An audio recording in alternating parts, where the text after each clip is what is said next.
ter o Diego aqui para fazer uma explanação. Um bate-papo, lembrar eles, né? É. Vocês vão ter que participar hoje, hein, gente? Antes de iniciar a palestra, vamos mentalizar Jesus, serenar nossas mentes, mentalizar aqueles que não puderam chegar aqui no momento, que toda a vibração possa chegar até tanto aos encarnados como os desencarnados que aqui não estão presentes.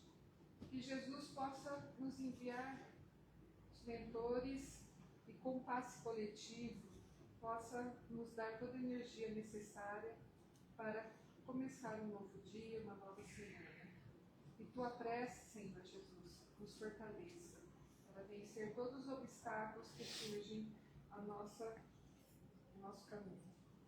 Então, com a sua palavra, com a sua prece, vamos dar início a esta reunião e vamos inicialmente fazer a nossa oração.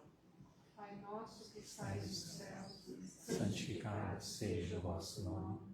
Venha a nós o vosso reino.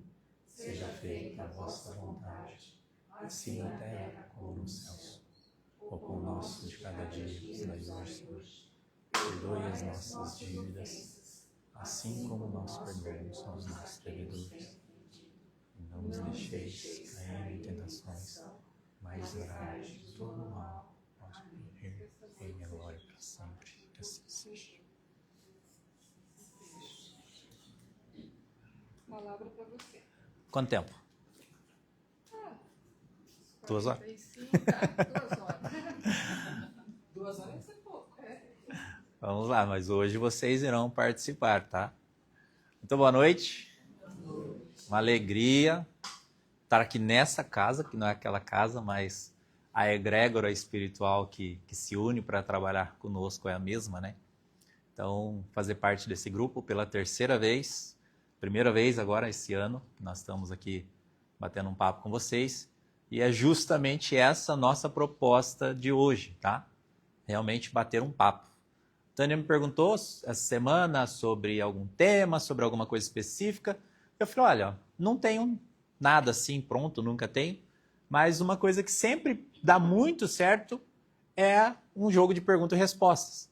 A gente vai falando algumas coisas aqui para instigar, né, em vocês, talvez algo que queiram esclarecer ou, enfim, tirar dúvidas. E a gente, dentro da nossa limitação, claro, vamos responder. E como todo pinga-fogo, como todo trabalho que eu faço de pergunta e resposta, eu sempre digo, se perguntarem o que eu não sei, vocês vão ficar sem resposta. Tudo bem? Combinado? Porque eu não vou inventar o que responder, não vou querer passar pano quente vocês, a gente vai conversar aqui dentro do meu limite também. Tudo bem? Então, quem não me conhece, sou o Diego Garla, trabalho na Casa Espírita Maria de Nazaré como psicógrafo. Temos um trabalho aí Brasil afora, com as cartas consoladoras. Só um pezinho fora do Brasil ali no Uruguai, em Artigas, onde nós estaremos também esse ano.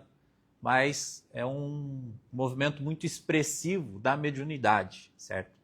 E eu sempre vejo que existe muita dúvida no que se trata realmente a mediunidade. Porque tem aquela ideia de que a mediunidade é só um fenômeno, outros acreditam que são pessoas privilegiadas, outros acreditam que é uma bênção, outros acham que é uma maldição. Há muita confusão, às vezes, com transtornos que as pessoas podem ter, por exemplo, com a esquizofrenia, enfim. Então, há muito ao que rodear em volta desse assunto. E é um assunto que eu precisei estudar muito a vida inteira para poder vivenciar ele de uma maneira, assim, hoje mais limpa, podemos dizer, esclarecida e o principal, natural. Porque a mediunidade é uma ferramenta natural de todo ser humano. Como diz Kardec no Livro dos Espíritos, todos somos médiums, em um porte mais adiantado, mais intenso, e outros mais sublimes, vamos dizer assim, mas não inexistente. Aí você fala, Diego, mas eu não sou médium, não tenho nada. Eu falo, todos nós somos passíveis de influência. Em algum momento, uma situação pode nos influenciar, uma resposta que a gente não gostaria de dar, uma atitude que nós não teríamos se tivesse a oportunidade de repensar.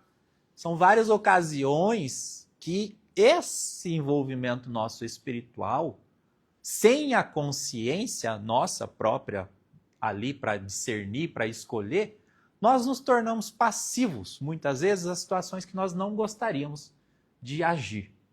Então, isso é, sim, fruto da mediunidade. Então, veja que conhecer-se, como uma coisa que eu estou batendo muito nas palestras que eu faço, nas oratórias, né? Não pode nem chamar de palestra, que eu vou lá e começo a falar. Mas nessas oratórias é justamente essa busca pelo autoconhecimento. A mediunidade, ela é uma virtude humana.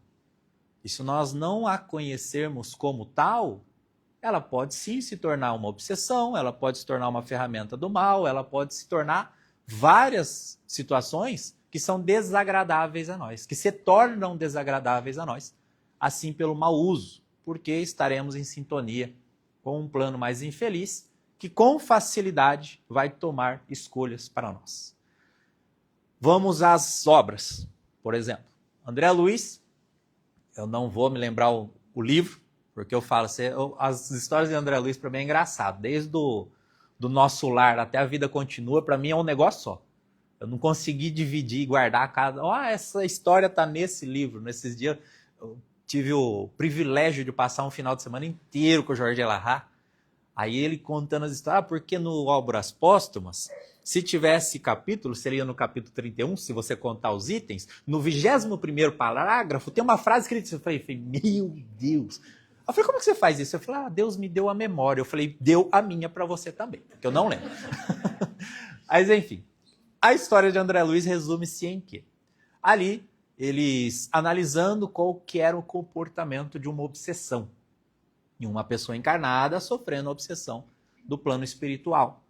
Dizia ele que, enquanto observavam o irmão encarnado dormindo, seus obsessores, aquelas pessoas que tinham ali a amizade dele, né? Vamos ser sinceros, né? Porque o obsessor ele não vem atrás de nós, senão por sintonia, senão por convite nosso.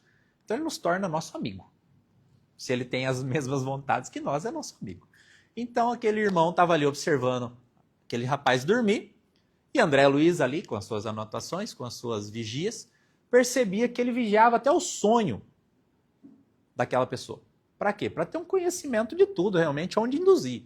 André Luiz usa um termo maravilhoso. Ele fala, os obsessores nos estudam. Então não é nos conhecem, nos acompanham, nos estudam, é muito mais profundo. Tá? E numa dessas, o rapaz acorda, meio sonolento, vai tomar o café, senta na mesa, o obsessor chega do lado dele, só fala, vamos tomar uma? Já surge aquele pensamento, logo pela manhã, mas que vontade de beber. Tem sentido, razão, motivo, alguma coisa para a gente acordar, nem ter escovado o dente direito e já ter um pensamento desse? Vicioso, né? Olha o quanto estamos sob influência que às vezes a gente não sabe. Às vezes a gente até pensa, vou me dar o direito de tomar uma cerveja às 7 horas da manhã, né? Porque eu mereço. Então a gente tem muitas coisas que são sublimes à nossa razão, ao que realmente nos faz bem. Tem algum mal a pessoa aí, tomar uma cerveja, tomar um vinho, tomar alguma coisa dentro do controlável, vamos dizer assim? Não. Tem mal nenhum. Desde que não seja prejudicial a mais pessoas. Mas eu falo que a pessoa não faz mal, só faz mal para ela bebendo. Falei, de repente ela pode pegar um carro, sair bêbada, provocar um acidente, ferir outras pessoas, pode chegar em casa embriagado, ser violento com a família, tomar atitudes pelo qual se tivesse sóbrio não teria. Então aquela bebida está fazendo um mal desgraçado à vida dessa pessoa. Através do quê? De uma simples influência espiritual mal dirigida, mal controlada. E existem inúmeras formas disso acontecer. Eu usei um exemplo no domingo que me aconteceu. Saí de casa, estava indo lá para o Chico, que eu estava indo fazer uma palestra. E como sempre eu não tenho assunto, no meio do caminho parei no semáforo, tinha uma senhora com uma sacola de guardanapos ali, eu olhei e falei, tá vendendo guardanapo. Falei, vou comprar para ajudar. E ela estava longe do carro, ela começou a vir, e abriu o semáforo, eu falei, vai embora. Eu fui. Não tinha ninguém atrás de mim. Podia ter estacionado o carro, podia ter parado, podia ter feito um monte de coisa. E um pensamento falou, vai. Eu fui. Quadras depois eu parei para pensar, por que eu não esperei ela se eu saí tão cedo de casa? Poderia ter ajudado, é uma senhora num domingo vendendo guardanapo no semáforo, por que realmente está precisando? E poderia ter feito uma parte, mas algum pensamento me empurrou e me induziu a sair dali. Que fez mal para mim? Não. Fez mal para ela? Não sei, deixei de ajudar, talvez. Mas o bem não foi concretizado. Uma ação que poderia satisfazer ali o meu dia, falar, olha que gostoso, ajudei alguém. Poderia ter feito isso, essa sensação em mim. E nela, falou, olha, eu fui ajudada, consegui a primeira venda do dia. E não aconteceu. Pelo um simples impulso. Um simples impulso. Então veja que todos nós estamos a qualquer momento passivos desse tipo de informação, desse tipo de impulso, desse tipo de vontade que não é nossa. Então é por isso que a gente tem que ter esse autoconhecimento. Fala que conhecer a mediunidade não é se tornar um médium, se tornar um psicógrafo, se tornar um palestrante, nada.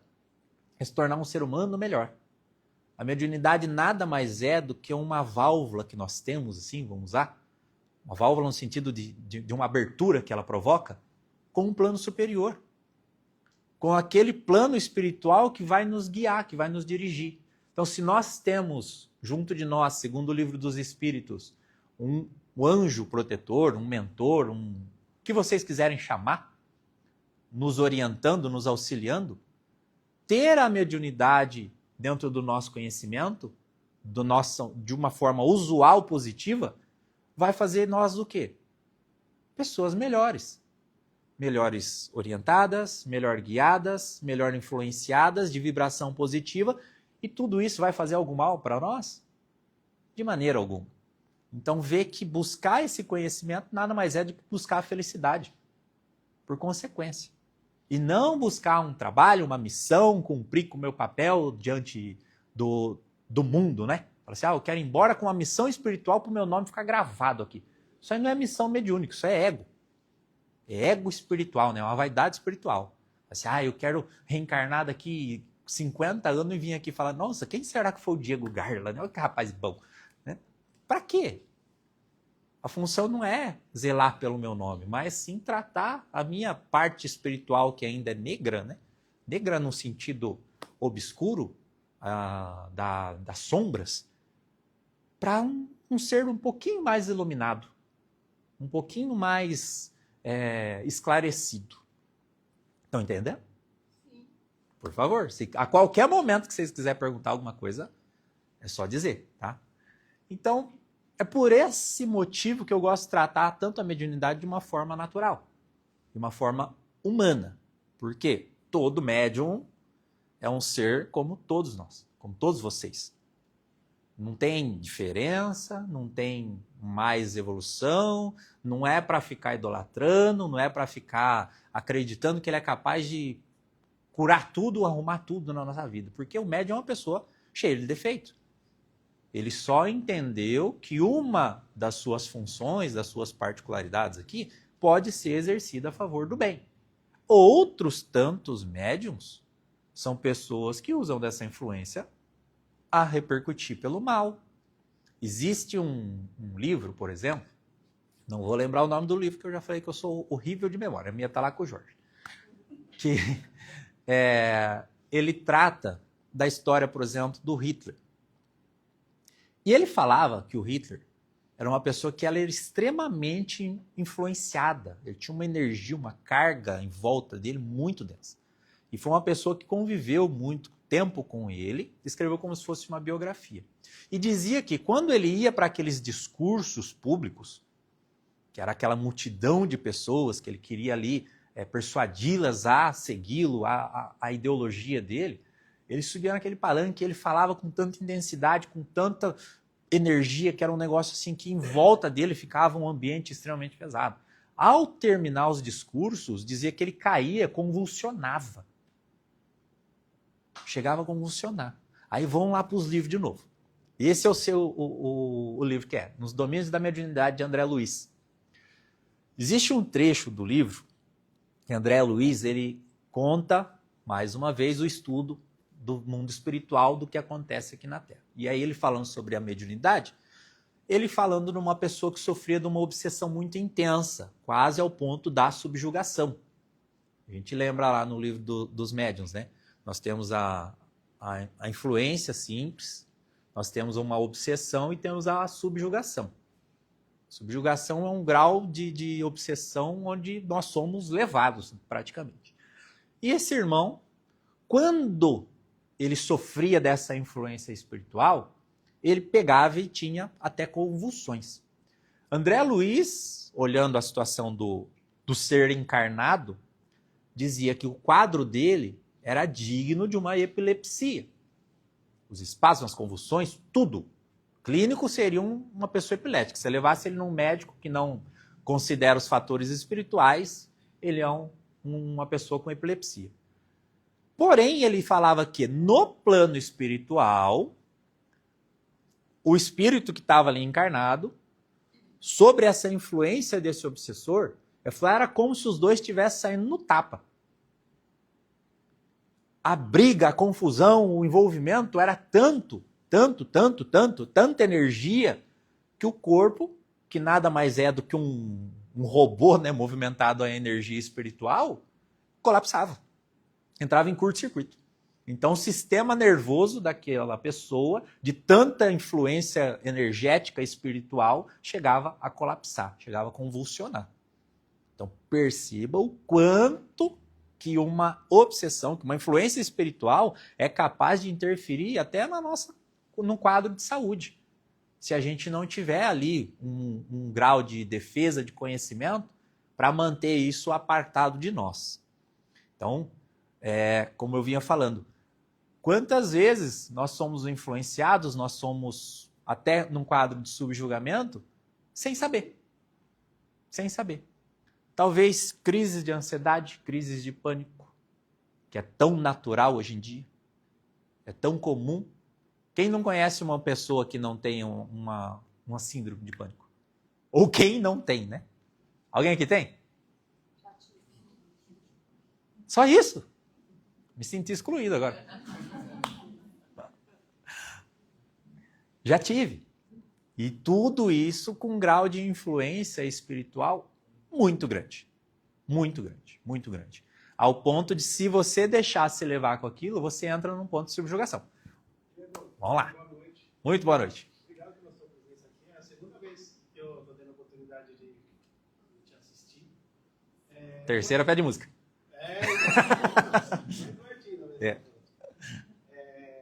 Essa questão que você está comentando em relação a esse processo obsessivo, né? Que te levou a essa questão do pânico. Isso foi antes de você ter um entendimento maior em relação ao espiritismo, a você ter um maior domínio das suas faculdades mediúnicas, ou a partir do momento que você já estava inserido dentro do contexto espírita, e a partir do momento que você começa a fazer esse trabalho de levar o evangelho para as pessoas, você sentiu um ataque maior dessas organizações espirituais que se sentiam ali ameaçadas pelo teu trabalho? Em ambas as fases. Só que há diferenças entre elas. Por exemplo, antes de eu começar a trabalhar efetivamente, trabalho, como eu sempre digo, o trabalho mediúnico é a função de exercer algo. Não existe remuneração, não existe nada, tá? Então não vivo disso. Porque às vezes a gente fala trabalho e fala, rapaz, vive de trabalho para isso. Não é, né? Tem minhas empresas lá em Duartino lá que pagam meu pão. Antes de começar a trabalhar com a psicografia, de usar a mediunidade como uma ferramenta de benefício a alguma coisa, passei por processos assim, de muita obsessão, de muitos transtornos, dessas síndromes de pânico, que eu não enxergo elas como algo negativo. Não, eu vejo todas elas como um Deus falando, tá vendo o lugar que você tá? Tá errado. Você não tá num lugar bom. Você não está com uma sintonia boa. A sua vida está sendo prejudicada por causa de você mesmo. Entendeu? Obsessor, como eu falei, o André Luiz fala, né? Nenhuma obsessão não surge senão pelo nosso convite. A nossa vibração vai dar espaço a isso. Então, eu passei por muitos processos de obsessão. E aí, consequentemente, começaram a gerar esse tipo de transtorno, crise, ansiedade, um monte de situações. E na época, eu como sou uma pessoa de muito pouco orgulho, né? Não aceitei ir no médico, não sei. Eu falei, vou me curar sozinho, né? Eu tinha essa política. Falei, meu corpo arrumou, ele que se vire para tirar. E eu fui, durante muito tempo, estudando o evangelho. Meus cachorros, eu falo que foi a melhor terapia que eu tive, eram meus cachorros. Que eu acordava de madrugada, naquele pânico, saía do quarto, ia pro quintal, deitava lá, o cachorro ficava comigo abraçado ali até 4 horas da manhã. Você tem clarividência nesse processo? Também. Aí eu retornava quando eu conseguia acalmar, catava o evangelho, começava a ler e dormia com o livro na cara. Acordava no outro dia pelo cansaço. Isso foi se repetindo até que entrou num estado ali, assim, de um controle. Depois veio o trabalho com as cartas e o trabalho da casa espírita e a obsessão não aumentou. Eu acho assim que ela sempre se manteve onde ela esteve. A diferença é que durante aquele tempo ali, eu acho que eu encontrei um lugar mais estável. É isso que eu ia te perguntar, como é que você lida Então, com isso hoje? é o orar e vigiar. Tá? A oração e a vigia não é por apelo. Tá? A gente fala, quando tá assim, ora, você senta, ajoelha, faz 20 Pai Nosso, tá resolvido. Não. A oração, na realidade, ela é uma troca de frequência. Quando eu vou orar, eu vou buscar o meu pensamento a algo maior. Eu vou recorrer à minha necessidade a algo superior a mim. Então, eu estou me colocando à disposição de um amparo espiritual. Então, a oração faz com que eu mude essa sintonia. Não é um apelo, é uma mudança de frequência própria. A partir do momento que eu consigo sair daquela sintonia, que eu consigo apaziguar meu coração, que eu consigo respirar novamente, né? Aí vem a vigia. E a vigia não é ficar prestando atenção, ver se vai vir um obsessor da voadora em mim. Não. É ficar vigiando os meus pensamentos para que ele não volte naquilo que eu estava pensando, que me causou aquele processo. Entendeu? Por isso que o autoconhecimento ele vai de amparo a tudo isso. Assim, olha, eu tenho que me conhecer. Por quê? O que em mim me faz pensar negativamente que me gera obsessão, que me atrai a isso? Ou o que aconteceu comigo, o que me fizeram, sabe? Não é, às vezes não é por natural. Eu digo que quando nós entramos num estado assim, de consciência, fala, olha, eu não vou mais deixar vulnerável, eu vou me cuidar. Aí eu fico lá, todo bonitão, o tempo inteiro vigiando, cuidando dos meus pensamentos, coloco uma musiquinha ali que vai dar aquela melhorada no ambiente.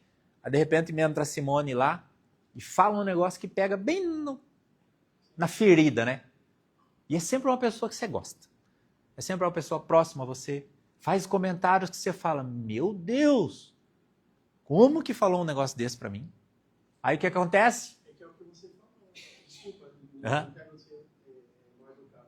Mas é que as organizações espirituais que estão ali, elas estudam você. Exatamente. O tempo inteiro. Então eles são muito mais organizados do que nós. Porque assim, se surge um espírito na minha frente, fala aquilo pra mim, eu falo, nem tô. Entendeu? Agora a minha mãe chega e me fala aquilo. Aí eu falo, pera lá, é minha mãe, né? Entendeu? Então você vê que sempre vem essas influências, sempre vem essas coisas, às vezes quando essa flecha, né? Vem da boca de outro. Mas vai vir exatamente naquela ferida, vai vir exatamente naquele ponto que me dói, que me ofende. Aí que vem a questão da vigia. Quem tem o poder de me ofender? Ninguém. Só eu. Só o meu ego, o meu orgulho, a minha vaidade ferida que tem o poder de me magoar, de me ofender. A pessoa pode chegar em você e falar tudo que ela quiser, até falar a verdade pra você.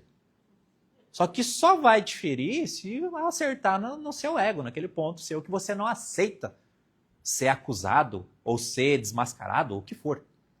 Então a gente entra naquele instinto de defesa, né, natural, e quer se explicar, quer mudar tudo aquela verdade para tentar se proteger de algo. Quando na realidade nós temos que nos proteger de nós mesmos. Porque quem vai buscar sintonia com coisa ruim? Eu. Nós, né? Então, olha a importância da vigia. E assim, depois que eu comecei a trabalhar, essas obsessões continuaram da mesma maneira. Eu falei, óbvio que tem uma intensidade, talvez uma busca maior, para tentar acertar o trabalho, interferir no trabalho de alguma forma negativa. E direto consegue. Direto consegue. Tanto que esses últimos anos, como eu falei, que eu tive outros processos de crise, dessa vez não me neguei ajuda profissional. Fui atrás de psicólogo, de psiquiatra, faço terapia até hoje, tomo remédio para ansiedade. Porque minha vida não é só o quadro da mediunidade. Eu tenho meus 3 filhos, eu tenho minha empresa, eu tenho editora, eu tenho o trabalho espiritual, tenho as palestras, tenho um monte de coisa que eu me envolvo que me usa, né? Vamos dizer assim, exige de mim. Então, se eu não tiver uma estabilidade, se eu não estiver bem comigo mesmo para poder fazer isso, eu não tenho condição de vir aqui falar para vocês que vocês devem fazer alguma coisa. Seria uma baita hipocrisia minha. Só que seria uma hipocrisia maior ainda de eu falar que eu estou resolvido, quem tem que se virar daqui para frente é vocês. Então, por isso que eu falei, o médium nada mais é do que um ser humano buscando se ajudar, buscando se tratar. Lá no livro, no Evangelho segundo o Espiritismo, onde a gente pega lá no capítulo, sedes perfeitos. Como que é o homem de bem?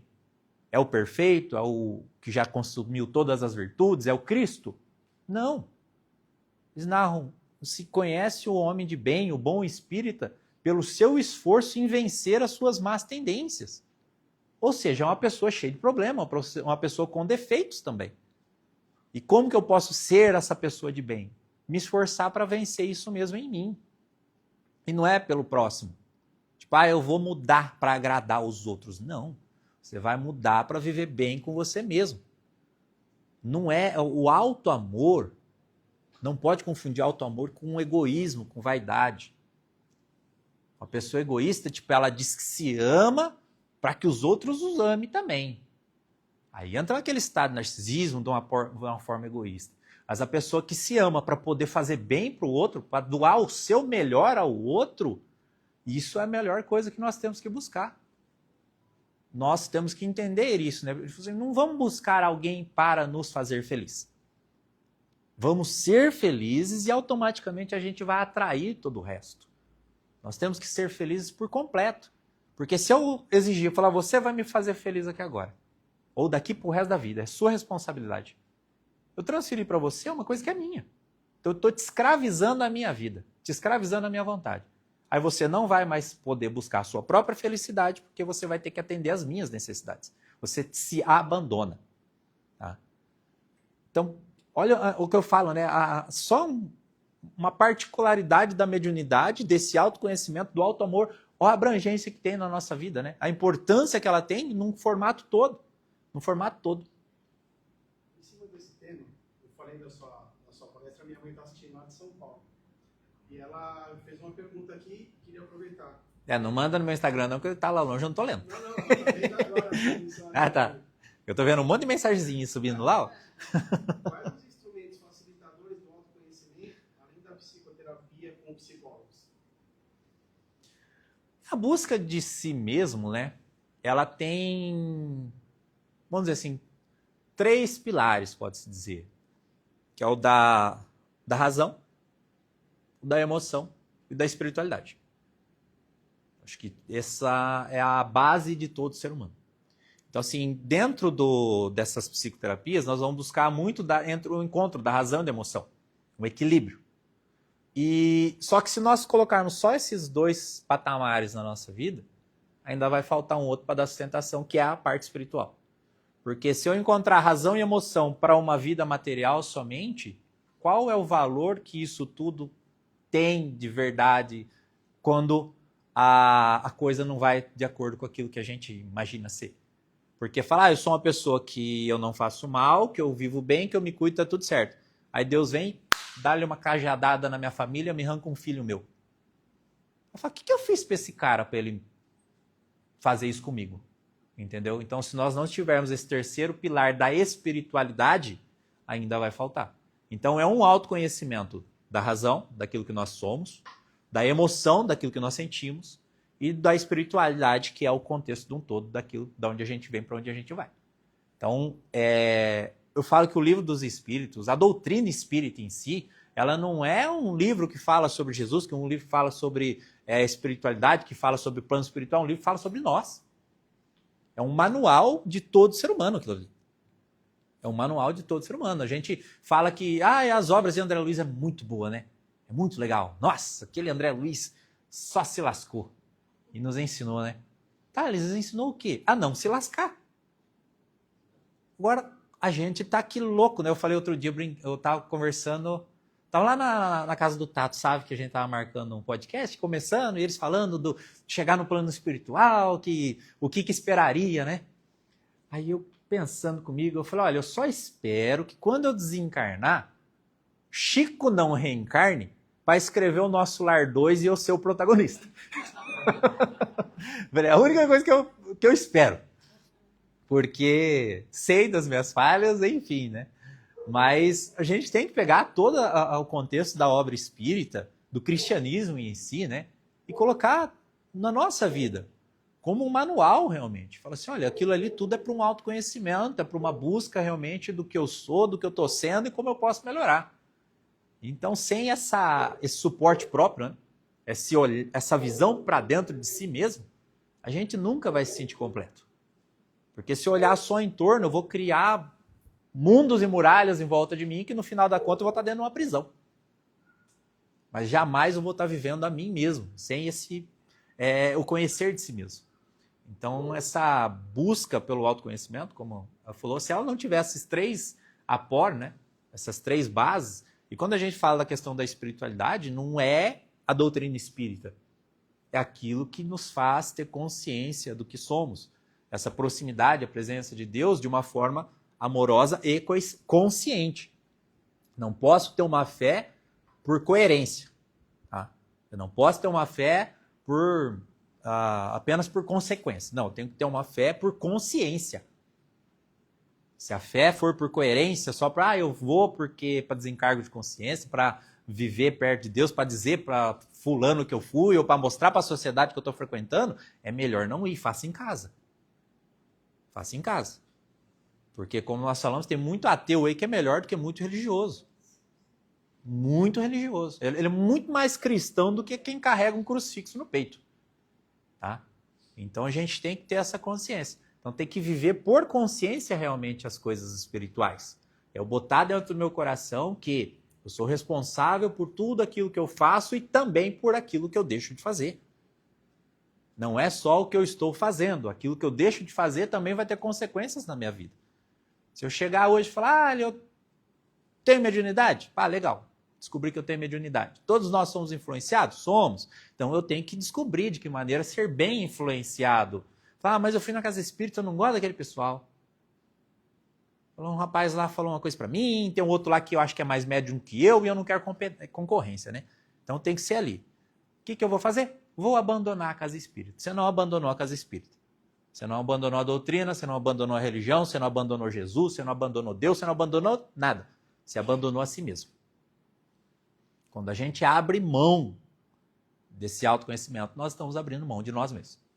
Então é importantíssimo ser resiliente diante das dificuldades, ser resiliente diante das provações entre as pessoas, porque a doutrina espírita é interessante, né? Porque todo problema do outro é meu. Porque se a pessoa é chata, se ela enche o saco, o que ela faz é problema meu. Não dela que está fazendo, é problema meu que não consigo compreendê-la, é problema meu que não consigo ajudá-la às vezes, é problema meu que não consigo aceitá-la. Então vê que é tudo nosso, não é das pessoas. Uma vez o Edgar Miguel, ele fazendo uma palestra, e ele foi questionado em umas coisas assim, de ações das pessoas, e falou, mas a pessoa ela tem o direito de fazer isso. Todo mundo tem o direito. Fala, eu quero matar alguém. Tá, você tem o direito de matar, só que você vai ser responsável por tudo que você escolheu fazer. Então você tem o direito de uma pessoa tipo, eu não tenho paciência com meu marido, com a minha esposa, né? Por quê? Porque ele é muito chato. Ele tem o direito de ser chato. Agora a decisão de como lidar com ele, de deixar a chatice dele interferir no nosso humor, por exemplo, é nossa. É nossa. E como nós falamos, com influências espirituais, ele sabe aonde acertar. Sabe onde dói. Não vai bater no cabelo, né? Vai bater na canela, bem naquela maquininha ali, né? É igual chutar o dedinho no canto da mesa, da cadeira. Então sabe onde dói. Claro. Oi. Eu estou sentindo essa mediunidade hoje como um recadinho do Anjo da Guarda. Que benção. Faz uns 3 anos, mais ou menos, tinha uma festa lá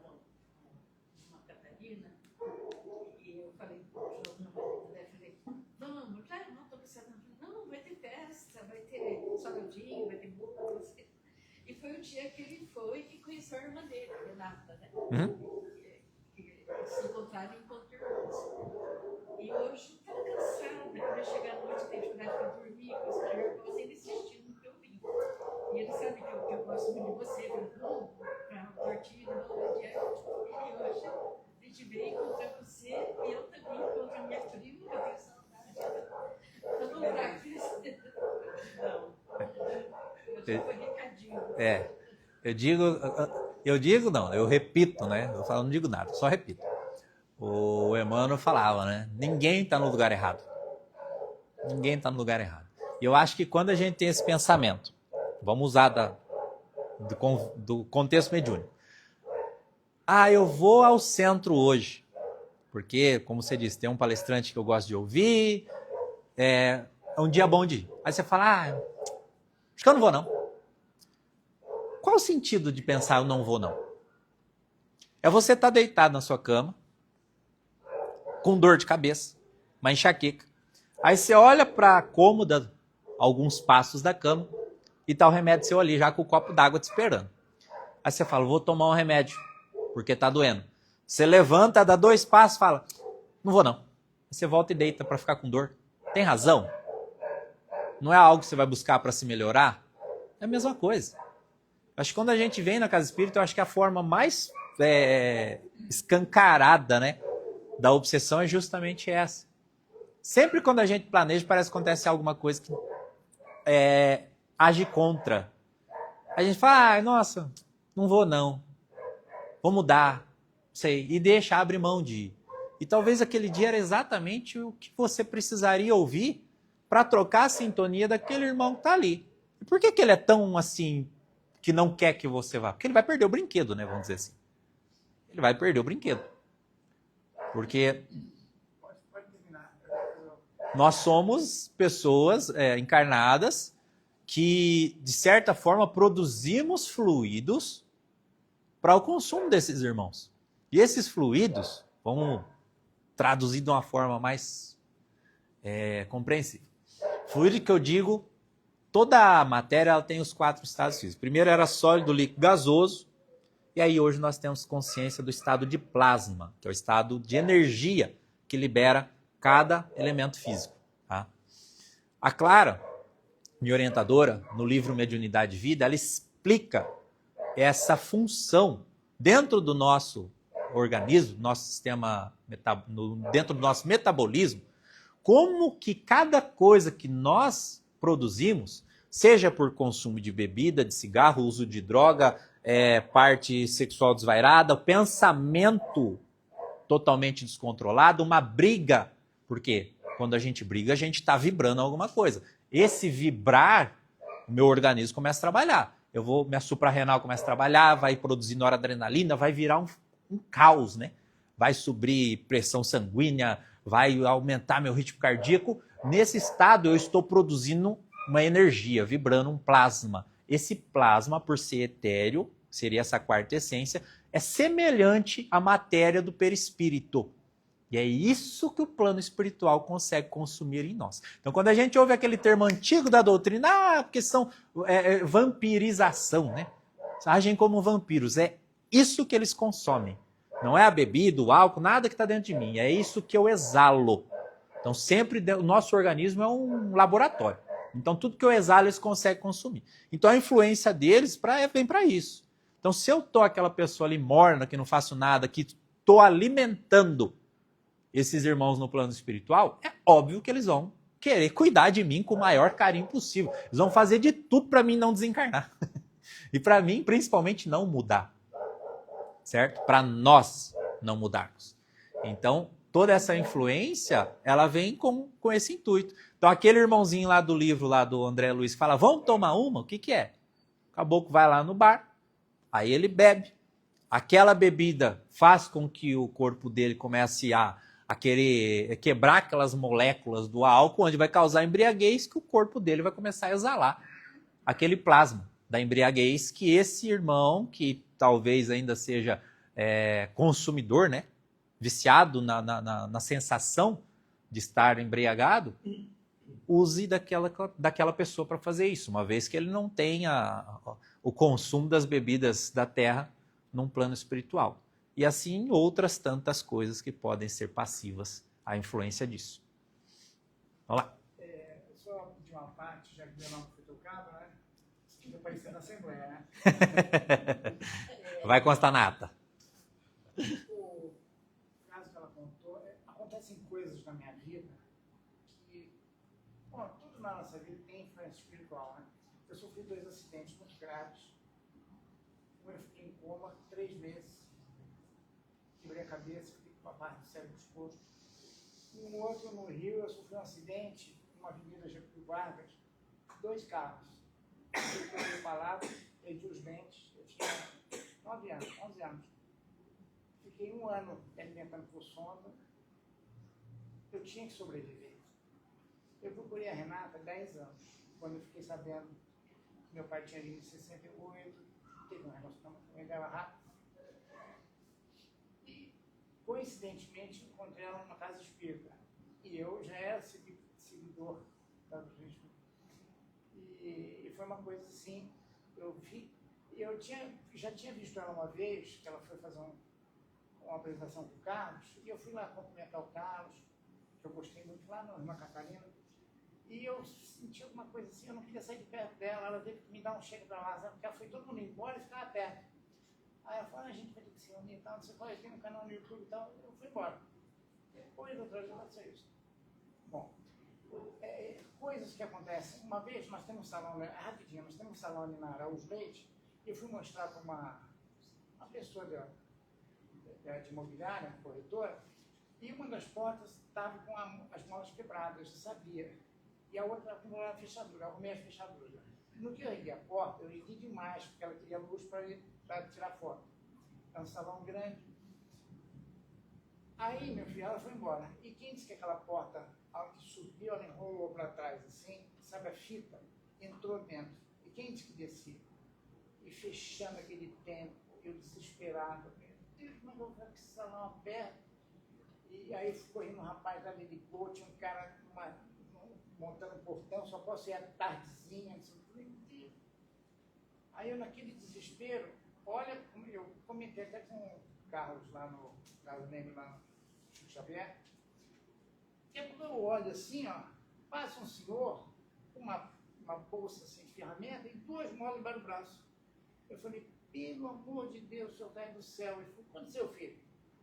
Aí eu expliquei para ele, ele falou, não, na rua da frente aqui, ó, eu fui consertar uma porta.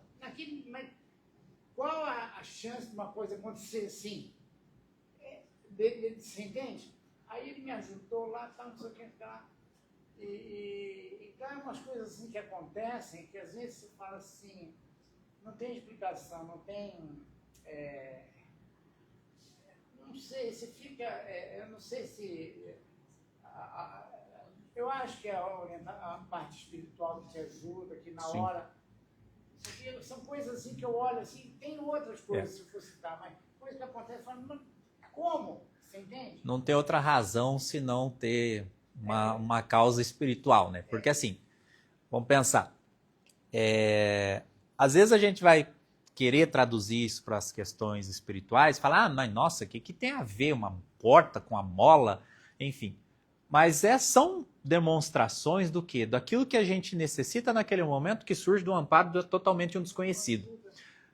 Aí pensa numa situação inversa, que foi aquela que eu falei lá no comecinho, que aconteceu comigo domingo. Eu era o cara que estava com a mola na mão. E aquela senhora com os guardanapos é a senhora que estava com a porta quebrada. Quantas oportunidades nós não perdemos no dia a dia de fazer isso? Entendeu? Existe, eu acho que é Marco Aurélio que ele fala, toda pessoa que desencarna é uma oportunidade única e intransferível que eu perdi de aprender algo com ela. Então, cada um de vocês aqui tem alguma coisa para ensinar um para o outro. Cada um de vocês possui um conteúdo que a pessoa que está do seu lado não possui. Então, se a gente realmente tivesse esse intercâmbio mais pessoal, mais assim, fraterno com todos, de uma forma assim de olhar para todo mundo como se é realmente o meu irmão, as dores seriam menores, as agonias seriam menores. Não que você vá curá-lo, mas a sua orientação pode dar o caminho do remédio. Então, olha o quanto é importante, às vezes, ter relações entre as pessoas. Porque todo o tempo nós estamos relacionando com alguém. E a gente acredita que a relação é só dentro de casa. Hoje, o tempo que eu fui almoçar com os meus filhos, eu me relacionei com a garçonete, eu me relacionei com a mulher que estava na balança, com o rapaz que estava no caixa, o cara que estava cuidando do carro lá na rua, a hora que eu fui no mercado, com todas as pessoas que passaram pelo meu caminho, com a mulher que me atendeu no caixa, enfim. Eu tive ali alguma coisa diferente de só aquela obrigação do formal? Exatamente. Às vezes a gente está ali, uma coisa que a gente fala, um bom dia que seja. Não é que você vai lá trocar segredo, né, com a pessoa do caixa. Você fala, vem cá, vou te contar uma coisa da minha vida, você conta da sua. Não é isso. Mas é você chegar ali pelo menos com um sorriso, com um bom dia. Ou às vezes você chega no mercado e tá lá, putaço, vamos dizer, aquele dia é horrível. Aí a pessoa do caixa olha para você, bom dia, tudo bem? O senhor vai querer o CPF na nota? Olha, nós estamos com um programa de pontuação aqui, ó. Vai concorrer uma coisa que você falou. Nossa, que atenciosa, né? Aquilo já pode mudar a sintonia que você estava, cara. É a vigia, é a oração que você tinha no seu dia, foi ali, num bom dia. Não foi um Pai Nosso, foi um bom dia que outra pessoa te deu, foi a sua prece. Às vezes a gente tinha um hábito, quando eu jogava bola, isso já faz uns anos que eu parei. E a gente chegava todo sábado de manhã e fazia uma oração. E era interessante, porque era um grupo bem mais novo, né? Esse grupo nosso lá tinha mais de 20 anos que a gente jogava bola. E tinha muita gente que chegava ali para jogar bola de ressaca, porque era sábado de manhã. Daqui a pouco estava verde ali na beira do campo e a gente ia fazer uma prece. E era sempre assim, um dia eu fazia, outro dia era um rapaz que era da igreja católica, outro dia era um rapaz que era evangélico. Então, cada dia um fazia uma prece. E um dia meu pai pegou, o pessoal falou, porque às vezes demora, que fica conversando, fica batendo papo e demora para começar o jogo. Aí eu comentei, eu falei, cara, já parou para pensar que às vezes pessoas que estão naquela roda, é o único momento da semana dele que ele para rezar, para pensar em Deus, para pensar em agradecer alguma coisa? Então olha que importância que tem essa busca nossa por algo superior. E não precisa ser, como eu falei, na oração em si, mas eu acho que nessa comunhão mais fraterna entre as pessoas, que é o que falta entre a gente. É o que falta entre a gente. Eu penso que esse mundo hoje tão adoecido, ele é muito fruto dessas questões de polaridades, né? Hoje a gente não olha mais para um ser humano como um ser humano. A gente olha para ele e dá um laudo, né? Já perceberam? Todo mundo hoje é laudado. Ou a pessoa é porque é de uma parte política, ou é de uma questão de orientação sexual, a gente só vai rotulando. Enche o cara de etiquetinha assim, né? E define a pessoa por aquilo. Não! Aquilo ali é o que ela está vivendo nesse momento. Ali dentro tem um espírito, uma alma, um ser humano feito da mesma essência que nós, do mesmo fruto. Talvez se a gente acha que ele está mais atrasado, ele está na mesma situação que a gente estava tempos atrás. E para nós hoje estarmos melhor, alguém nos ajudou. Só que a gente não tem consciência disso, né? Da importância que tem de ajudar alguém, de conversar com alguém, de ser mais fraterno, de dar atenção para as pessoas, né? Às vezes a pessoa fala, estou com sintomas assim, você joga no Google aí. Né? Terceiriza, a gente está matando, né, as relações, os relacionamentos durante muito tempo. Por quê? O homem, com a industrialização, quis se tornar uma máquina, né? Quanto mais ele produz, quanto mais ele faz, melhor ele é. Eu lembro uma vez, alguns anos atrás, eu com a minha vida perturbada do jeito que ela é, eu entrei dentro da minha empresa, meu encarregado veio falar comigo. Ele falou, Diego, preciso falar com você. Eu falei, vem. E fui andando, ele foi vindo atrás. Aí ele foi falando. Eu entrei dentro da empresa, sentei na mesa, aí eu dei a resposta do que ele queria. Aí ele falou, não, mas você vai ficar aqui. Eu falei, não, já estou saindo. Ele falou, rapaz, você vive numa correria, né? Eu falei, cara, eu vivo. Não tem tempo para nada. Ele falou, eu vejo. Nossa, eu vejo, você não tem tempo para nada. Você está viajando, você está aqui, você está lá, tal. E ele falou, admiro você. O que ele falou? Aquilo ele me quebrou. Porque eu parei para refletir minha vida, eu falei, cara, minha vida é uma zona. Não tem nada de certo, não tem nada para ser admirado. Eu falei, tudo que eu estou fazendo, essa correria que eu estou fazendo, que é fruto do da minha falta de disciplina. Aí que eu parei para tentar organizar minha vida. Hoje, eu acredito que eu faço até um pouco mais de coisas e me sobra tempo. Por quê? Porque eu dividi a minha vida. Então, se todo mundo fizer isso, vai sobrar o quê? Tempo para se relacionar, porque eu estava naquela da eficácia. Eu falei, quanto mais eu fizer, mais útil eu estou sendo. Não. Chegou um momento que eu vi que eu só fazia coisas. Eu não era ninguém. Aí eu falei, pera lá que eu preciso ser alguém. E aí eu falei, eu preciso ser o Diego. E aí, as coisas que o Diego faz tem horário. Agora o Diego vai viver também. Então, olha a importância que isso tem para nós, para esse conhecimento, né? Às vezes a gente acha que é isso. Aí agora está chegando uma outra fase. Essa inteligência artificial.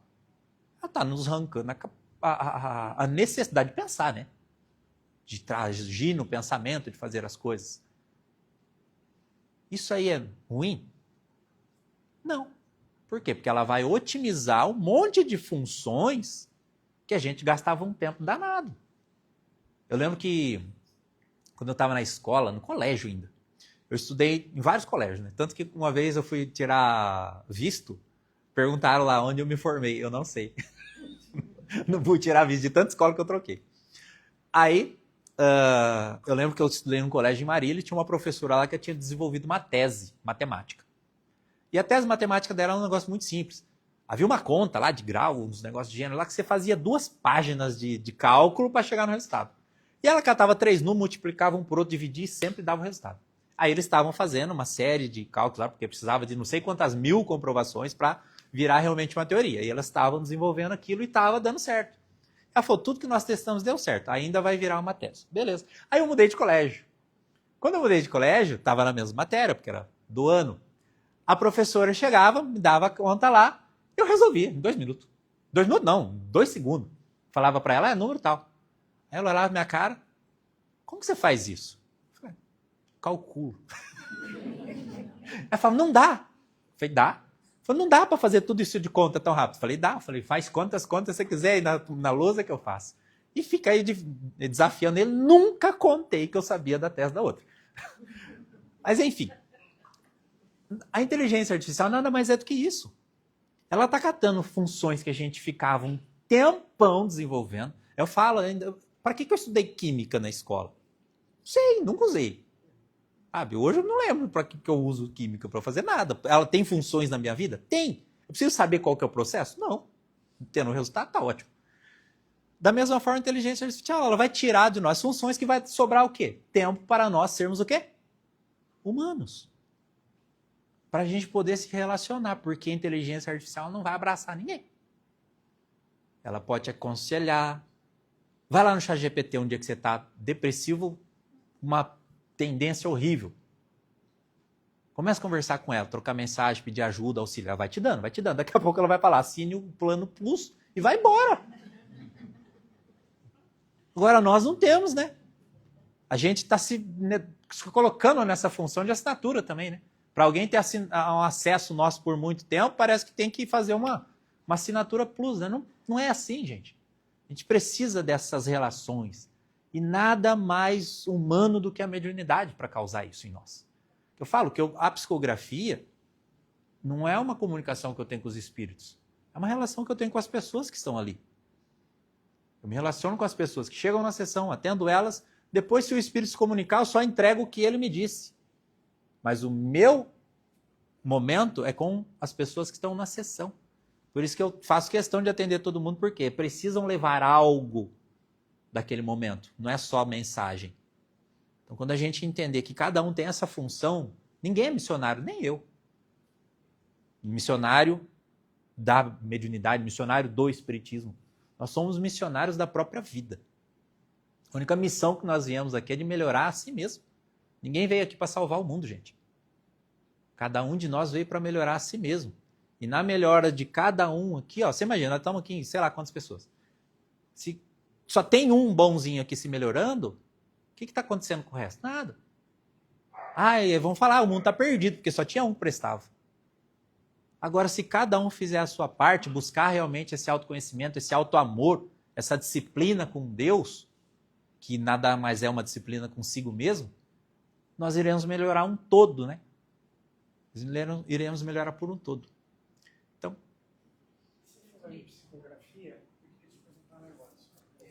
então que o nosso tempo já foi. Eu falei 2 horas, mas falaram que não é. É? Uns anos atrás, uns 5 anos atrás, e a gente foi lá. E a gente deixou o nome e tudo, teve um almoço e tal, aí ele fez psicografias e depois foram vendo, né? E eu reparei uma coisa assim, que muitas psicografias eram direcionadas a mães, filhos que sofreram de morte, como se fosse assim, para acalmar um desespero no coração de uma mãe não ter raiva de um motorista que atravessou uma preferencial, sabe? E ela ficou esperando alguma resposta dos pais dela, eu da minha mãe, e não teve. Você acha que isso porque minha mãe já faz muitos anos, foi em 67, 68, e ela tinha 26 anos, ou porque talvez já tenha reencarnado? Não. Ou talvez porque tivesse ocupado, ou porque talvez a espiritualidade tenha dado uma abertura mais para essas mães que estavam mais desesperadas? Não necessariamente. A seleção das mensagens é sempre plano espiritual para cá. Tá? E o fato, vamos dizer assim, de ter uma maioria de pais e mães que recebem mensagem não quer dizer que é unânime. Tá? Porque o que o plano espiritual tem como critério da mensagem? A necessidade de dor da pessoa que está buscando ali. Entendeu? Às vezes a pessoa está ali por remorso, ressentimento, mesmo que seja um filho. Eu já vi muitos pais e muitas mães não receberem mensagens e no mesmo dia uma pessoa que ficou viúva receber mensagem. Mas tudo é essa relação com a dor, tá? Com a necessidade da pessoa que está no mesmo. Qualquer trabalho espiritual é um trabalho de um pronto-socorro. Então, pronto-socorro, vamos dizer lá que você tenha uma ordem de atendimento de acordo com a gravidade do caso. Então, o plano espiritual, olhando toda a situação, ele enxerga uma gravidade, uma urgência maior e dá preferência, naquele momento, para aquela situação. Entendeu? Não quer dizer que todas as sessões seja unânime o volume de cartas dos filhos, entendeu? Mas, creio eu, se eu fosse casada ainda, se desencarnasse meu filho ou uma esposa minha, eu ia preferir uma carta do meu filho. Entendeu? Então, assim, acredito pela dor que eu sentiria. Não que seja menos importante um ou outro, todos têm a mesma importância. Mas talvez aquilo me causasse um desgaste, uma destruição, vamos dizer assim, interna, muito maior. Então é essa busca para a reestruturação interna das pessoas. Porque, vamos dizer assim, a pessoa tem um plano de casados. Eu quero envelhecer junto. Beleza. Tinha um plano de envelhecer junto. Você tem um plano com seu pai e sua mãe. Eu quero cuidar dos meus pais até o final da vida deles, né? É sempre assim. Fala, minha avó é certeza que ela vai desencarnar antes de todo mundo, porque já é mais velha. Agora, o teu filho, você vai fazer um plano para você viver até o último dia da sua vida e largar uma estrutura boa para ele continuar vivendo, não é? Então, você está fazendo planos maiores para a vida dele, de continuidade. Então, se aquilo já arranca, acabou com o plano dele e o teu. Então, automaticamente, aquela desconstrução do que nós temos aqui na vida é maior. Então, de certa forma, a consequência da ferida emocional nos pais também são maiores. Então, o plano espiritual, ele atende esse critério. Agora, o fato do espírito não escrever, aí tem uma infinidade de motivos possíveis para que isso aconteça. Tá? Mas o que atende 99% dos casos é a falta de tempo de escrever naquele dia. Tá? No fim, a gente acabou se emocionando bastante pelas mães, porque é uma coisa incrível. Teve filho que citou um apelido que a mãe tinha com ele quando era nenê. Ninguém sabia. E a mãe entrou em desespero, porque ela confirmou. E ele falava assim, mãe, não tenha raiva daquele motorista, mãe. Eu atravessei na frente do carro, não foi culpa dele. para de ficar com ódio dele, entende? A culpa foi minha, eu estava com pressa, eu acelerei a moto, e o carro, ele não teve como parar. Sim. Então, sabe, umas coisas muito bonitas. Além de consolar, você tira uma pessoa de um estado de ódio, de cobrança, né? Imagina, essa mãe, ela estava ali em busca de... Não era nem de justiça, já quase uma vingança. E isso é um sentimento horrível de se viver. Né? Sim, sim, é um trabalho maravilhoso. Tanto que eu falo, eu não abro mão de fazer ele. Enquanto eu puder trabalhar por isso, eu vou. Porque é algo que nos dignifica a vida, realmente. Mas a hora que ela... Só pensar, a hora que o menino, a pessoa pegou a carta, mãe, aqui... Falou um apelido, sabe um apelido de mãe com nenenzinho, assim, uma coisa só de berço? Sim. A mulher entrou em desespero. Só ela e o neném sabiam. Sim. É fora de série. Que maravilha. Passamos do tempo. Adicional noturno. Daqui para frente eu cobro o dobro, viu? Gente, agradeço a oportunidade de vocês. Eu estou devendo bastante. Agradeço pela oportunidade de estar aqui conversando com vocês. Espero que tenha sido agradável, assim como é a mim, que os nossos corações se fortaleçam, se enriqueçam, que a gente consiga voltar melhor aos nossos lares. Jesus abençoe a cada um de vocês, traga luz, paz e amor à vida de cada um. Muito obrigado.